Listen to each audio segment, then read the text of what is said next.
qui vend, tu es d'accord avec celui qui achète sur la transaction, que ça devient halal. Là, ghalat. Intabihu li hadha.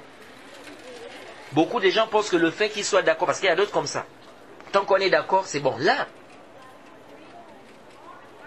il faut regarder les nusus, il faut regarder les textes. Il ne suffit pas que tu sois d'accord et que l'acheteur soit d'accord pour que la transaction soit licite. Quelqu'un vend du vin. Tu es d'accord, tu vas acheter le vin là. Lui, il est d'accord de te vendre le vin là. C'est licite ici pour toi d'acheter le vin. Là, c'est licite pour lui de vendre le vin. Là. Mais pourtant, vous êtes d'accord. Donc, l'accord ne rend pas l'acte licite. Il faut regarder. Oui, l'accord fait partie des shurut, comme on va voir, les conditions de la vente. Mais ça ne suffit pas. Il faut regarder les textes. C'est pourquoi une fois on a posé la question à un frère qui est en faculté de charia sur une transaction qu'on dit bay' taqsit avec le ziyada. C'est quoi la vente à échéance? Ça veut dire quoi? Par exemple, j'ai une marchandise. Je te dis, je te vends cette marchandise.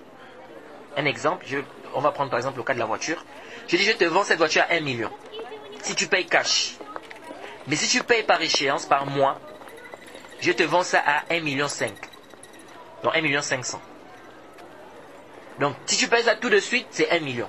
Maintenant si tu me dis non, tu vas me payer par tranche, par mois, ici je te fais ça à 1,5 million. Est-ce que cette transaction est licite ou pas? Alors on a demandé au frère, est-ce que c'est licite ou pas? Le frère a dit, oh mais tant que vous êtes d'accord, c'est licite. Et moi j'étais là, j'ai dit non, comment ça? Est-ce que le fait d'être d'accord, c'est ce qui rend l'acte là licite? Il me dit, oh mais tant qu'ils sont d'accord, j'ai dit là, c'est pas comme ça.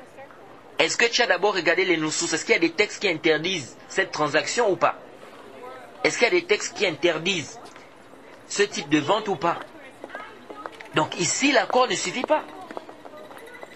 Et je dis, maintenant si je te dis que c'est même haram, que cette transaction-là, elle est haram, cette vente-là, il ne s'est pas permis de faire ce type de vente. Il me dit quoi? J'ai dit oui. Et je lui ai cité le hadith du prophète Mohammed sallallahu alayhi wa sallam, naha an bi'atin fi bi'a. Le prophète interdit deux ventes en une vente. Ça c'était à l'époque, quand j'étais encore d'avis des savants qui ont interdit cette vente, tel que le Cheikh Al-Albani.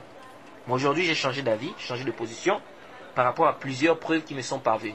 Et Inch'Allah, on va détailler pourquoi on dit que c'est pas interdit, que ce type de vente-là est licite, et que l'avis qui dit que c'est interdit, c'est une erreur.